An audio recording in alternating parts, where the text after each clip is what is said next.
Assalamualaikum warahmatullahi wabarakatuh. Terima kasih atas kesempatan yang telah diberikan kepada kami. Puji syukur kita panjatkan atas kehadirat Allah Subhanahu wa Ta'ala, karena berkat rahmat dan hidayahnya lah kita masih dapat melakukan aktivitas ini. Tak lupa pula kita kirimkan salawat serta salam kepada Nabiullah Muhammad SAW, karena beliaulah yang telah membawa kita dari zaman jahiliyah menuju zaman sekarang.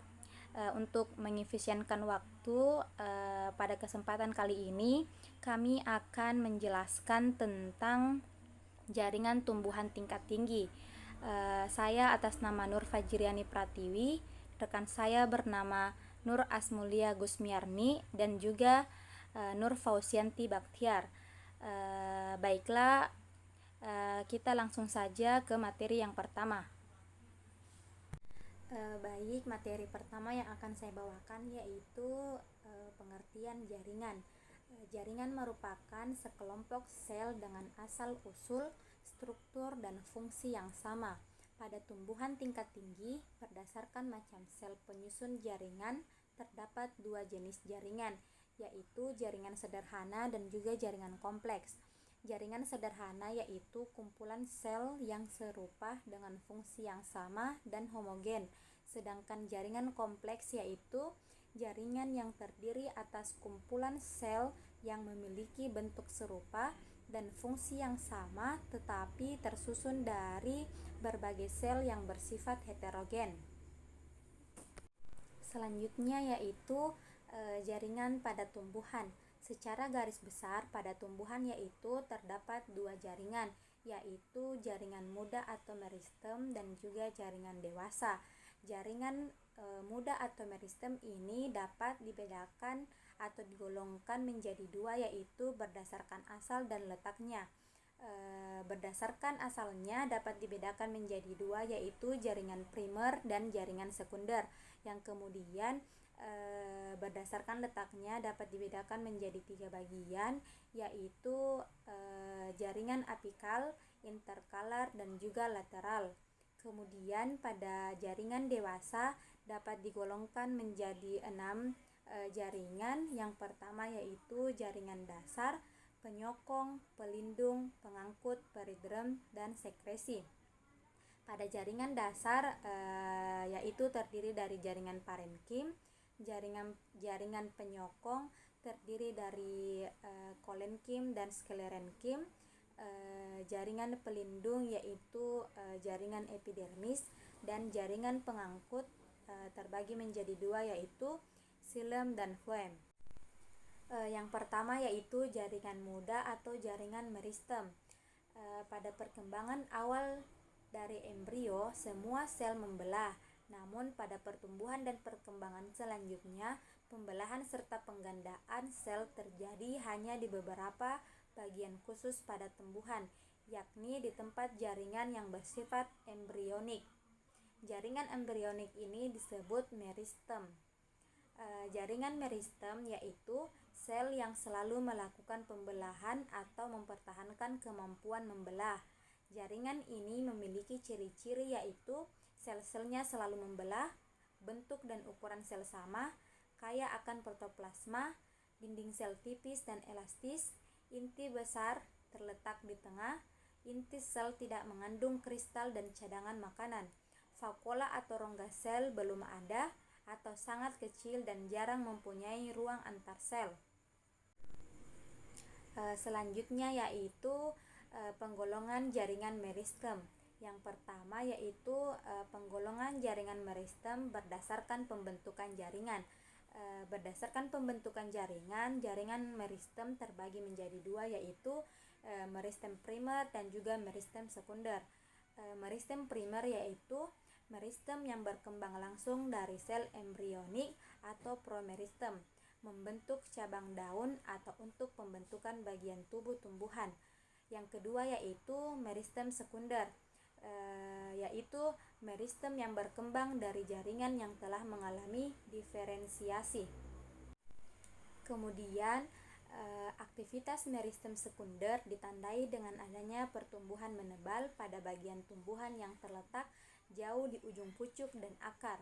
Pertumbuhan ini berlangsung pada kambium dan kambium gabus atau filogen yang disebut dengan tumbuhan lingkar sekunder. Yang pertama yaitu kambium. Kambium merupakan meristem lateral berbentuk pipa atau merupakan berkas memanjang sejajar permukaan batang dan akar.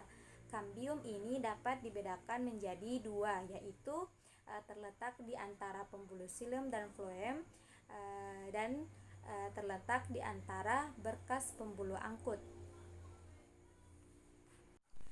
Kemudian yaitu filogen atau kambium gabus. Pembentukan filogen terjadi setelah aktivitas kambium yang membentuk berkas pengangkut sekunder.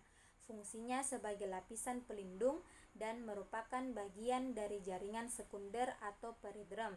Peridrem ini dapat dibedakan menjadi 3 golongan, yaitu filem, velodrem, dan juga filogen. Selanjutnya yaitu penggolongan jaringan meristem berdasarkan letaknya. Yang pertama yaitu meristem apikal. Meristem apikal adalah meristem yang terdapat pada ujung akar dan pada ujung batang. Pada meristem apikal dibedakan menjadi dua bagian. Yang pertama yaitu bagian promeristem yang terdiri dari pemula-pemula apikal beserta derivatnya. Yang kedua, bagian meristematik. Bagian meristematik ini dapat dibedakan menjadi 3 bagian. Yang pertama yaitu protoderm. Protoderm yang akan menghasilkan epidermis dan derivatnya. Yang kedua yaitu prokambium, di mana prokambium yang akan berkembang menjadi jaringan pembuluh primer. Yang ketiga yaitu meristem dasar, di mana meristem dasar yang akan membentuk jaringan dasar. Selanjutnya penggolongan jaringan meristem berdasarkan letaknya. Untuk poin kedua yaitu meristem interkalar, di mana meristem interkalar atau meristem antara adalah meristem yang terletak di antara jaringan meristem primer dan jaringan dewasa. Untuk poin yang ketiga yaitu meristem lateral. Meristem lateral atau meristem samping adalah meristem yang menyebabkan pertumbuhan sekunder. Kemudian yaitu jaringan dewasa atau jaringan permanen. Jaringan dewasa adalah jaringan yang terus mengalami pembelahan yang mengalami proses pendewasaan menjadi jaringan dewasa.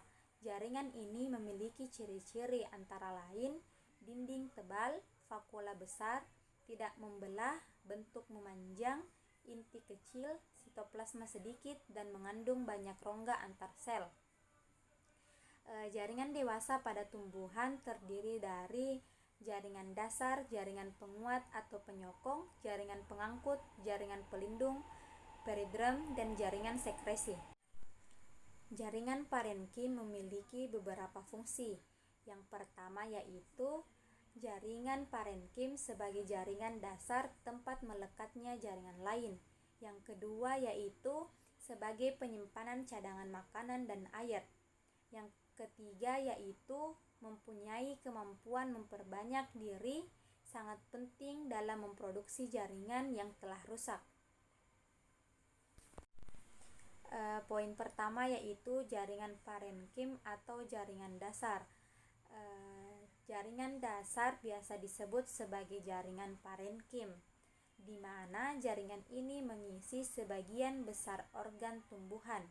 Pada tubuh primer berkembang dari meristem dasar, sedangkan pada tubuh sekunder berkembang dari kambium pembuluh serta kambium gabus. Jaringan parenkim sangat berperan dalam penyembuhan luka serta regenerasi. Bentuk-bentuk jaringan parenkim dapat dibedakan menjadi 5. Yang pertama yaitu parenkim palisade atau silindris memanjang. Yang kedua yaitu parenkim bunga karang atau tidak teratur. Yang ketiga yaitu parenkim bintang. Yang keempat yaitu parenkim lipatan. Yang kelima yaitu parenkim membulat. Golongan jaringan parenkim. Berdasarkan fungsinya pada tumbuhan, parenkim dapat dibagi menjadi beberapa. Yang pertama yaitu parenkim asimilasi atau klorenkim. Yang kedua yaitu parenkim gudang atau penimbun. Yang ketiga yaitu parenkim air, di mana parenkim asimilasi yaitu berfungsi sebagai tempat untuk melakukan proses pembentukan makanan atau energi. Yang kedua, parenkim gudang, yaitu sel-sel yang berisi cadangan makanan. Kemudian parenkim air, yaitu sel-sel parenkim yang penuh dengan air. Yang keempat, parenkim udara merupakan susunan sel parenkim yang umumnya rapat dan membentuk pola untai menyambung namun tidak menutup secara keseluruhan, sehingga terdapat rongga antar sel yang teruntai dan terisi oleh udara. Umumnya, parenkim udara ini difungsikan sebagai alat untuk mengapung seperti pada batang eceng gondok. Adanya parenkim udara ini juga menimbulkan struktur batang tidak terlalu padat. Yang kelima yaitu parenkim pengangkut, yaitu parenkim yang terdapat pada berkas pengangkut. Jaringan penguat atau penyokong. Jaringan penyokong adalah jaringan yang berfungsi untuk memperkuat tubuh tumbuhan. Jaringan penguat atau penyokong terdiri atas dua macam, yaitu kolenkim dan sklerenkim. Yang pertama yaitu kolenkim. Jaringan kolenkim menjadi penguat utama organ-organ tumbuhan yang masih aktif mengadakan pertumbuhan dan perkembangan. Kolenkim umumnya terletak di bawah epidermis batang, tangkai daun, tangkai bunga, dan ibu tulang daun. Kolenkim jarang terjadi pada akar. Yang sifat-sifat jaringan kolenkim yaitu tersusun oleh sel yang berprotoplas hidup. Yang kedua, penebalan dinding sel terdiri dari selulosa, hemiselulosa, dan pektin dengan kadar yang cukup tinggi. Yang ketiga yaitu selnya bersifat elastik. Yang keempat, bentuk selnya memanjang menurut panjang organ. Dan yang kelima yaitu selnya kadang-kadang berisi kloroplas sehingga mampu menjalankan fotosintesis. Fungsi kolenkim. Yang pertama yaitu kolenkim menjadi jaringan mekanik yang disesuaikan teristimewa untuk memperkuat, menunjang atau menyokong organ muda yang sedang tumbuh agar dapat berdiri dengan kokoh dan kuat. Yang kedua yaitu kolenkim dapat menjadi pengganti sklerenkim jika tumbuhan tempat kolenkim berada tidak berdiferensiasi menjadi sklerenkim. Lokasi kolenkim pada tumbuhan, yaitu jaringan kolenkim dapat ditemukan pada batang. Kolenkim bisa membentuk silinder penuh atau tersusun menjadi berkas yang memanjang sejajar sumbu batang. Pada daun, kolenkim terdapat di kedua sisi tulang daun utama atau pada satu sisi saja, serta terdapat pula sepanjang tepi daun. Jarang terdapat pada bagian akar yang berada dalam tanah. Hanya kadang-kadang tumbuhan yang akarnya menjulang di atas tanah didapati jaringan kolenkim. Karena pembentukan jaringan kolenkim terjadi jika terkena sinar cahaya matahari, dan biasanya kolenkim terdapat langsung di bawah epidermis. Berdasarkan bentuk dan penyisipan bahan selulosa dan pektin pada dinding sel, dikenal beberapa bentuk sel kolenkim, yaitu yang pertama kolenkim sudut, yaitu kolenkim yang mengalami penebalan pada sudut-sudutnya. Contohnya pada kecubung suku Umbelliferae.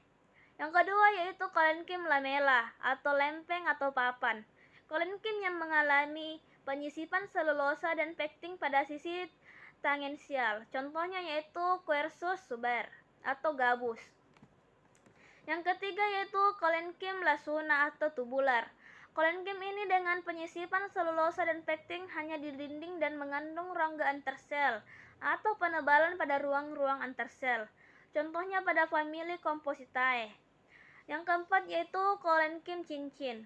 Pada penampang lintang lumen, sel terbentuk lingkaran. Pada waktu menjelang dewasa terlihat bahwa tipe sudut penebalan bersambung pada dinding sel, maka lumen tidak menyudut lagi. Selanjutnya yaitu sklerenkim. Jaringan sklerenkim merupakan jaringan penunjang yang terdapat pada organ tumbuhan yang telah dewasa. Jaringan ini juga melindungi bagian-bagian lunak yang lebih dalam. Jaringan sklerenkim terdiri dari sel-sel mati. Dinding sel sklerenkim sangat tebal, kuat, dan mengandung lignin. Ciri-ciri sel pada jaringan sklerenkim yaitu sel-selnya telah mati dengan dinding sel yang tebal. Dinding sekunder yang tebal umumnya terdiri dari zat lignin. Bersifat kenyal, pada umumnya tidak lagi mengandung kloroplas. Sel-selnya lebih kaku daripada kolenkim, sel sklerenkim tidak dapat memanjang. Fungsi jaringan sklerenkim yaitu sebagai penguat bagian tumbuhan yang sudah dewasa atau juga tidak mengalami pertumbuhan serta perkembangan, dan juga sebagai pelindung bagian atau juga organ lunak yang terdapat di dalamnya. Contohnya seperti pada tempurung kelapa, kulit biji jarak, serta buah kenari. Sel sklerenkim dapat dibedakan menjadi sklereid dan serat. Yang pertama yaitu sklereid, berasal dari parenkim yang dindingnya mengalami penebalan sekunder. Yang kedua terdapat pada berkas pengangkut, sel-sel parenkim, korteks batang, tangkai daun, daging daun, akar, buah, dan kulit biji. Yang ketiga itu memiliki tipe-tipe brachysklereid atau bentuknya seperti sel parenkim, makrosklereid, bentuk sel-selnya panjang seperti tiang, osteosklereid, bentuk sel seperti tiang tetapi pendek dan kedua ujungnya melebar seperti tulang. Yang keempat astrosklereid, sel-sel bercabang dan bentuknya seperti bintang.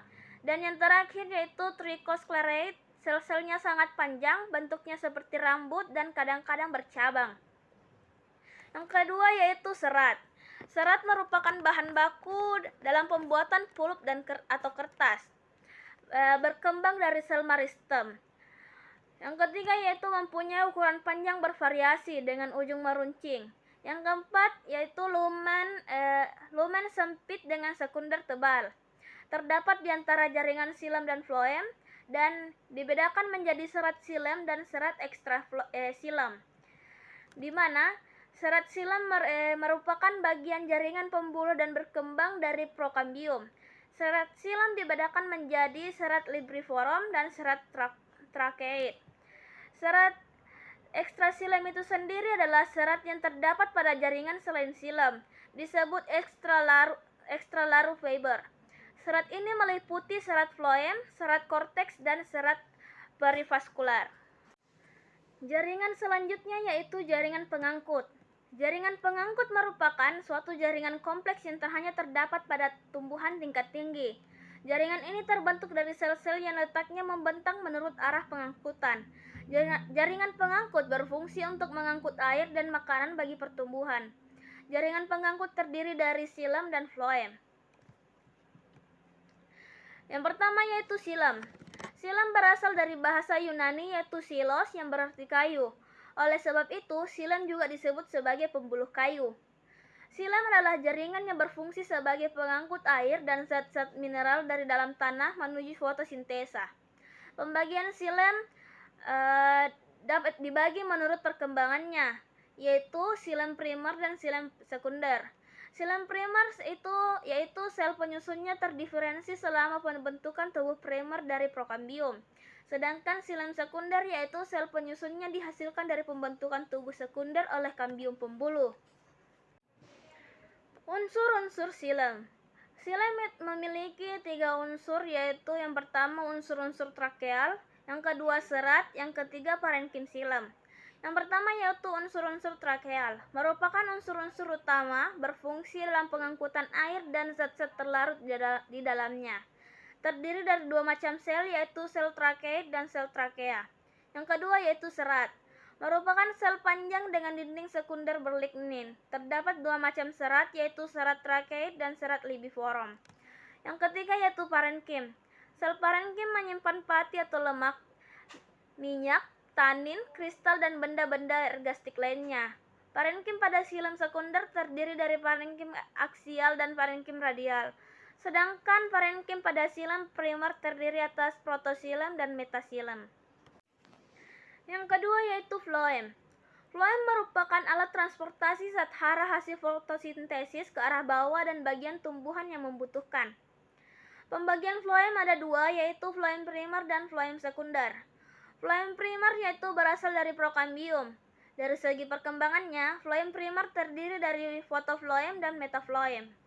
Yang kedua yaitu floem sekunder, yaitu berkembang dari kambium pembuluh. Unsur-unsur floem yang pertama yaitu unsur tapis. berfungsi utama sebagai angkutan jarak jauh sebagai bahan makanan. Unsur tapis terdiri dari sel tapis dan komponen pembuluh tapis, di mana daerah tapis atau slave area terdiri dari papan tapis atau slave plate, yang kedua yaitu pori atau plasmodesmata, dan yang ketiga yaitu benang penghubung dikelilingi kalosa. Yang kedua yaitu sel pengantar dan sel albumin. Sel pengiring adalah sel parenkim yang khusus yang fungsinya mengatur translokasi, memudahkan penimbunan dan pemasukan bahan ke dalam unsur tapis melalui plasmodesmata. Yang kedua yaitu sel pengiring berasal dari pembelahan sel induk bulu tapis. Ketiga, jumlah sel pengiring 1 sampai banyak dan ukuran bervariasi. Sel pengiring pada Angiospermae, sedangkan pada Gymnospermae tidak ditemukan sel pengiring, tetapi terdapat sel albumin. Selanjutnya yaitu sel parenkim. Sel parenkim mengandung bermacam-macam substansi ergastik seperti tepung, tanin, dan kristal, berhubungan dengan serat dan sklereida. Yang keempat, sel sklerenkim terbagi atas dua, yaitu serat dan sklereid. Serat ciri-cirinya itu terdapat pada floem primer atau sekunder. Pada floem primer serat berkelompok, sedangkan pada floem sekunder tidak demikian. Dapat bersifat hidup atau mati pada waktu dewasa. Pada beberapa jenis tumbuhan merupakan sel yang panjang dan dinding yang tebal. Pada sclereid itu terdapat dalam kelompok tunggal. Selanjutnya yaitu berkas tipe pembuluh. Terdapat tipe berkas pengangkut pada organ tumbuhan berdasarkan letak floem terhadap xilem. Dibedakan beberapa tipe jaringan pengangkut, yaitu yang pertama kolateral. Pada tipe ini xilem dan floem berdampingan. Tipe ini dibedakan menjadi dua, yaitu tipe kolateral terbuka dan tipe kolateral tertutup. Apabila jika tipe kolateral terbuka, apabila antara xilem dan floem terdapat kambium, sedangkan tipe kolateral tertutup apabila antara xilem dan floem tidak terdapat kambium. Yang kedua yaitu bilokateral, apabila xilem diapit oleh floem luar dan floem dalam. Batas antara xilem dan floem luar adalah kambium, sedangkan xilem dan floem dalam adalah parenkim penghubung. Yang ketiga yaitu konsentris. Pada tipe berkas ini dapat dibedakan menjadi dua tipe, yaitu konsentris amfifasal bila xilem mengelilingi floem dan konsentris ambifibral bila xilem dikelilingi oleh floem. Yang keempat yaitu radial. Tipe ini di mana berkas pengangkut pada akar, letak xilem dan floem berganti-ganti. Akar tumbuhannya Gymnospermae dan Cotyledoneae dapat mengalami pertumbuhan menebal sekunder. Materi selanjutnya yaitu jaringan pelindung atau yang biasa dikenal sebagai jaringan epidermis. Jaringan epidermis yaitu jaringan yang terletak paling luar pada setiap organ tumbuhan, akar, batang, daun, bunga, biji, dan buah. Ciri karakteristiknya yaitu jaringan paling luar berbentuk primatis, berfungsi sebagai proteksi. Ciri karakteristik berikutnya yaitu selnya hidup, bentuknya kuboid, dan fungsi fisik. Yang ketiga itu tersusun rapat, bentuknya poligonal, dan fungsinya kimia. Selanjutnya yaitu susunan jaringan epidermis. Jaringan epidermis memiliki susunan sel epidermis pada dua bagian di bawah ini, yaitu satu pada dinding sel. Ketebalan dinding sel berbeda-beda. Yang kedua pada protoplasma. Memiliki banyak vakuola yang terletak di bagian tengah sel. Plasitnya biasanya tidak ada. Kalau kloroplasnya hanya ditemukan pada tumbuh-tumbuhan yang mempertahankan hidupnya pada tempat terlindungi. Selanjutnya yaitu Derivate epidermis. Derivate epidermis itu adalah suatu bangunan atau alat tambahan pada epidermis yang berasal dari epidermis itu sendiri, tapi memiliki struktur dan fungsi yang berlainan dengan epidermis itu sendiri. Derivate epidermis mengalami modifikasi membentuk derivati jaringan epidermis, misal stomata, trichomata, spina, filamen, sel kipas, sel kersik. Yang pertama yaitu stomata. Stomata adalah suatu celah pada epidermis yang dibatasi oleh dua sel penutup yang terisi kloroplas dan mempunyai bentuk serta fungsi yang berlainan dengan epidermis. Stomata memiliki fungsi yaitu sebagai jalan masuknya CO2 dari udara pada proses fotosintesis. Yang ketiga yaitu sebagai jalan penguapan atau transpirasi. Selanjutnya sebagai jalan pernafasan atau respirasi. Bagian-bagian stomata. Stomata yang terletak pada epidermis ini memiliki tiga bagian penyusunnya, yaitu celah stomata. Sel penjaga atau sel penutup adalah dua sel yang bentuknya khas berbeda dengan sel sekelilingnya. Sel tetangga adalah sel-sel epidermis yang berdekatan dengan sel penjaga. Pembagian stomata. Stomata dibagi beberapa tipe. Stomata yang berdasarkan perbedaan letak sel-sel penutup, berdasarkan letak tanaman dikotil, stomata yang terletak pada tanaman monokotil, stomata yang berdasarkan asalnya. Yang kedua, trikoma. Trikoma merupakan rambut bersel satu atau bersel banyak dibentuk dari epidermis. Dapat berubah sel hidup ataupun mati. Trikoma berupa sisik, papilia, uniselular, multiselular, bercabang, dan tidak bercabang. Fungsi dari trikoma yaitu pada akarnya untuk memperluas bidang penyerapan air dan unsur-unsur hara lainnya. Sedang pada daunnya untuk mengurangi besarnya penguapan, mengurangi gangguan hewan atau manusia, dan meneruskan rangsang.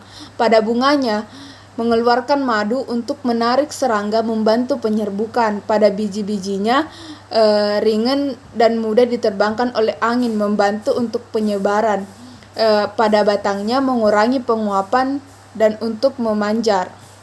Pembagian trikomata. Trikomata dibagi beberapa jenis. Yang pertama yaitu trikoma non-glandular.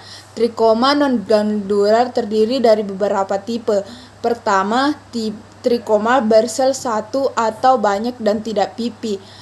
Rambut sisik yang memimpih dan bersel banyak. Rambut bercabang bersel banyak. Yang kedua, trikoma glandular. Trikoma glandular merupakan rambut-rambut yang mengeluarkan sekret berupa larutan garam, nektar, terpin, dan hasil metabolit sekunder lainnya.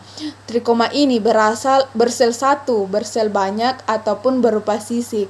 Trikoma glandular terlibat dalam sekresi berbagai bahan. Pembagian trikomata yang ketiga yaitu spina. Spina adalah duri dalam arti yang sebenarnya. 4. Emergensia adalah tonjolan pada permukaan organ yang tidak hanya dibentuk oleh sel-sel epitelium tetapi juga dibentuk oleh sel-sel subepidermal. Yang kelima, sel kipas atau biasa disebut dengan baliform cell. Sel kipas berfungsi dalam proses pembukaan gulungan daun yang dalam tunas dan untuk mengurangi penguapan yang berlebihan. Yang keenam yaitu sel kersik, adalah sel yang di antara sel-sel epidermis. Sel pendek ini terdiri dari dua sel yaitu sel silika dan sel gabus. Yang terakhir yaitu lentisel. Pada beberapa tumbuhan di permukaan batangnya ada bintik-bintiknya. Yang kedelapan yaitu filamen, merupakan beberapa jenis sel mati yang terdapat di sebelah dalam epidermis akar gantung atau akar udara pada tanaman anggrek. Yang kesembilan yaitu litokis. Litokis terdapat pada epidermis ficus dengan penebalan sentripetal yang tersusun oleh tangkai selulosa dengan deposisi atau endapan karbonat yang berbentuk bangunan seperti sarang lebah dan disebut sistolik. Litokis ada dua macam, seperti rambut dan merupakan sel yang besar. Yang ke-10 yaitu parenkim air atau jaringan air. Parenkim air merupakan beberapa lapis sel di sebelah dalam epidermis daun tumbuhan atau daun tumbuhan xerophyta yang berfungsi untuk menyimpan air pada tumbuhan xerophyta itu sendiri. Selanjutnya, paridam.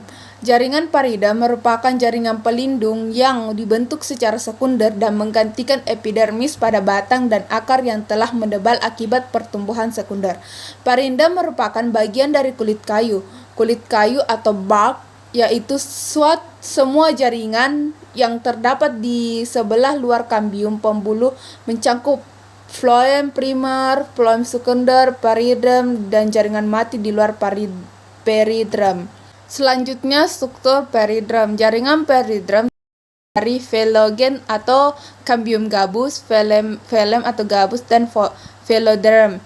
1. Phloem kambium gabus. Phloem adalah meristem lateral yang membentuk peridram. Sel-selnya sederhana, terdiri dari satu macam sel dan memiliki vakuola besar. Phloem atau gabus. Phloem adalah jaringan pelindung yang dibentuk oleh phloem ke arah luar, sering berbentuk prisma. Biasanya sel-sel gabus tersusun kompak. Sel-selnya pada waktu dewasa bersifat mati. Yang selanjutnya yaitu phloderm atau jaringan parenkim. Phloderm adalah jaringan parenkim yang dibentuk oleh phloem ke arah dalam. Jenis peridram. Yang pertama, polyderm. Polyderm adalah periderm berstruktur khusus pada akar di bawah tanah, terdiri dari lampiran yang silih berganti, yaitu satu lapisan yang bagiannya bergabus bergantian dengan lapisan setebal beberapa sel yang tak bergabus. Ritidom adalah bagian kulit yang mati yang terdiri dari jaringan yang diisolasi oleh peridram dan lapisan peridram yang tidak aktif lagi. Yang ketiga yaitu lentisel. Lentisel adalah sebagian periderm yang phloem lebih aktif daripada periderm di tempat lain dan menghasilkan jaringan yang berbeda dengan phloem banyak mengandung ruang antar sel. Selanjutnya, jaringan sekresi. Sekresi adalah proses sintesis, pemisahan, dan pembebasan bahan yang terspesialisasi secara fungsional atau yang dimaksud untuk disimpan atau untuk diekskresikan. Jaringan sekresi umumnya tersusun atas sekelompok sel yang produk sebagai akibat proses metabolisme protoplasma sel. Struktur kelenjar sekresi. Pertama, kelenjar sekresi luar. Rambut kelenjar berfungsi menyaring zat-zat sekresi, misalnya minyak atsiri, dan mengatur pengeluaran ekskresi lewat plasma. Kelenjar garam berfungsi untuk mempertahankan kadar garam dalam daun dengan mengekskresikan kelebihan garam. Rambut koleter menghasilkan zat perekap yang menyelinap di antara sisik tubas dan menyelimuti tunas. Nektarium terbagi dalam dua, yaitu nektarium floral dan nektarium ekstrafloral. Osmophar yaitu suatu jaringan yang terspesialisasi bagi sintesis dan sekresi zat berbau harum, terutama terpen yang mudah menguap. Hidatoda yang berfungsi untuk mengekskresikan air secara gutas, menyerap mineral, nutrisi dari jaringan silam menuju sel-sel pada daun. Yang kedua, kelenjar sekresi dalam. Sel sekresi atau biasa dikenal dengan idioblasts. Idioblasts adalah sel yang terspesialisasi untuk menyimpan metabolit. Sel idioblast berukuran besar atau bahkan memanjang sehingga biasa disebut kantung atau tabung. Idioblast dapat mengandung tanin, resin, lendir, kristal minyak, dan lain-lain. Ruang sekresi dan saluran sekresi atau lisigen dan sizogen. Ruang lisigen yaitu ruang dan saluran sekresi yang terbentuk dengan melarutkannya sel. Ruang sisogen yaitu ruang yang terbentuk dengan pemisahan sel. Letisifer. Letisifer adalah sel atau sekelompok sel yang menghasilkan lateks dan terpenting serta cairan yang rumit suasananya. Letisifer ditemukan pada sejumlah besar jenis dan marga tumbuhan. Tipe-tipe letisifer. Letisifer terbagi menjadi 4, yaitu 1. Berasal dari sel tunggal yang memanjang seiring dengan pertumbuhan tanaman. Yang kedua, kadang-kadang bercabang. Yang ketiga, tidak bercabang, vinca atau cannabis. Yang keempat, bercabang, euphorbia, nerium, ficus, dan asclepias. Baik, itulah tadi sedikit pemaparan dari kami mengenai jaringan tumbuhan tingkat tinggi. Lebih dan kurangnya mohon dimaafkan. Saya akhiri dengan ucapan wabillahi taufiq wal hidayah. Wassalamualaikum warahmatullahi wabarakatuh.